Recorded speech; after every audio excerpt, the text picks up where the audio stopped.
Hey guys, it's me, Vanessa. I want to make a video for my week, what is it now? 67 post-op VSG surgery. And I started my journey back in January of 2014 at 280 pounds, which was my highest weight ever. And then I started surgery on March 13th of 2017 at 235.2 pounds. And I'm currently at 155.6, which is a gain this week of 1 pound, a loss since surgery of 79.6 pounds, and a total loss from my highest of 124.4 pounds. So as you see, I am kind of not where I want to be. I want to stay under 155. I have that amount, like a 5-pound leeway that I want to stay in. So 150 to 155. And I want to move that down to 145 to 150. So my goal right now is just to maintain my weight right now. I have 3 more weeks before I start LIIFT4. I know that during that 8-week program, I am going to be sticking to a very structured diet. So I know I'll be able to get down below 150 with that program. So right now I'm just doing me. I'm doing what I want. We have a few trips that are planned, especially this past weekend. We went to Antwerp, Belgium, to a beer fest. So I ate things that were not necessarily the healthiest, and I drank some beer, and so that's why I'm up a pound. So it's okay. I'm trying to get over this controlling feeling that I feel right now. I am definitely I'm 5.6 pounds up from my healthy weight. So I definitely want to get back down, but I'm not going to stress about it. I'm going to enjoy these 3 weeks and just maintain where I'm right now. And then if I do lose weight and get down to 150 or lower, that's awesome. But right now I'm just I want to stay between that window of 150 and 155. And then in the future, I want to be at 145. That's my goal. That's what I plan to do with LIIFT4 starting, it's July 16th, I start that program. So that is right now what I'm doing. I'm still going to continue working out. I'm just not tracking my food. I'm going to try to eat when I'm hungry, and try to, of course, eat better things and make sure that I'm eating healthy throughout the day. But I'm not going to focus. I'm going to give myself this 3 weeks to not focus on food. I did that last week too, which it felt free, it felt nice. So I'm just gonna focus on that, get in my water, do what I need to do, and then go full force July 16th into my plan.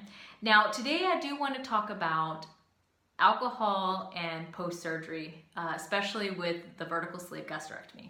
I am not that much of a drinker, so when I do drink, it's because we went out somewhere to something special or like a beer fest. Oktoberfest is coming up in October, September, October. We also have a wine fest coming up in September. Those type of things, I do have a few drinks. And I do drink beer. I drink things that are carbonated. It's not a big deal for me. The only things I do not allow carbonated are things that I cannot control, the amounts that I drink. But if I have 1 or 2 in one sitting, that I consider is okay. And I make sure that I'm careful of what I drink, because I don't want to add a lot of calories to my beverages. I want to make sure that I'm eating my calories instead of drinking my calories. So that is my main focus.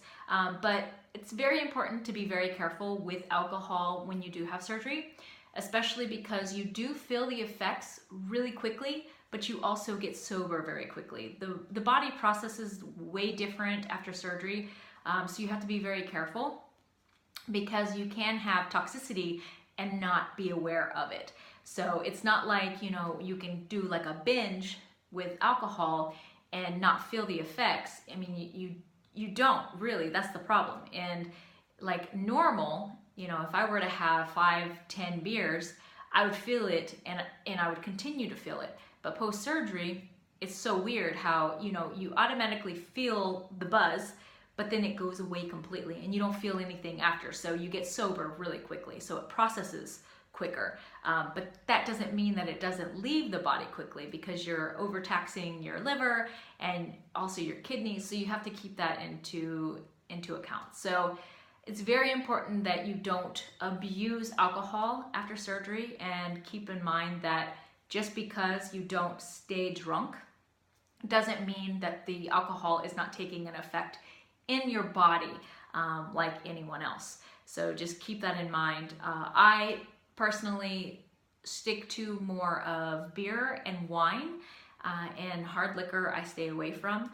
And I don't look at calories. So the thing is that a lot of people, they choose to do like vodka or other type of alcohol, and then mix it with like soda water or things that are like sugar-free, like diet sodas. But I don't do that, because I want to enjoy the beverages that I have, but I don't want to have a lot of them. And I don't like also the effect that hard liquor has on my body. I'd rather have something that's lower in alcohol content and that I can enjoy like 4 to 8 ounces of, instead of something that's higher, and then I would be having the same amount, but my body would not process it well. So I don't like to use liquor. I just prefer wine and beer. So that's just something to keep in mind too, you know, especially for transfer addiction. If you're one that, you know, because you can't eat, but you can physically drink, and you choose to do that, you just have to keep in mind the amount of alcohol. Alcohol is a poison. So if you're overindulging in alcohol, it can really, really cause problems, not only with your liver and your kidneys, but also your stomach. Think of all the acidity and just the alcohol in general in your stomach. It can really tear up the lining. So just keep that in mind when you're drinking, especially at parties and with 4th of July coming up. You know, just be good to your body. Understand that occasional, every once in a while is not a problem, but daily, it can cause havoc to your system. But also, it can also increase your calories. So keep in mind that that counts too, as far as your daily calories. And if you're drinking daily, or if you're drinking a lot over the weekend, every single weekend, that can add up, especially if you're not eating.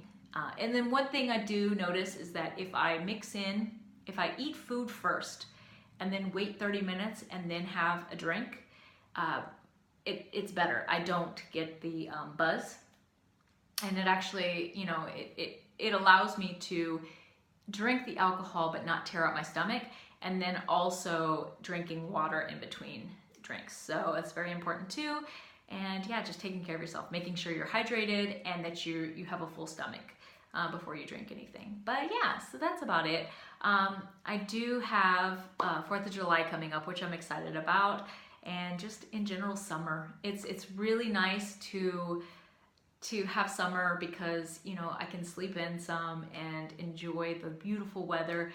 We live in Germany, so majority of the winter is cloudy, so we don't get a lot of sun, and it's nice to have that vitamin D. So I'm excited, and we have lots of trips coming up, which I can't wait to share with you guys. But yeah, so my goal is just to enjoy this next 3 weeks. Like I said, continually work out. I'm not gonna stop that. And I'm gonna mentally, you know, think of ways to, of course, eat healthy, but I'm not gonna stress about it. This is my 3 weeks to enjoy, to finish off food in my pantry and my cabinets, and to make fun meals with my family, but get right back on that horse back in July. So I'm ready. I'm ready to get back down, because ADD Obsession did so many good things to my body. So I'm ready to get back into it. So can't wait to share the journey with you guys. But you all take care, and I will talk to you all next week. Bye.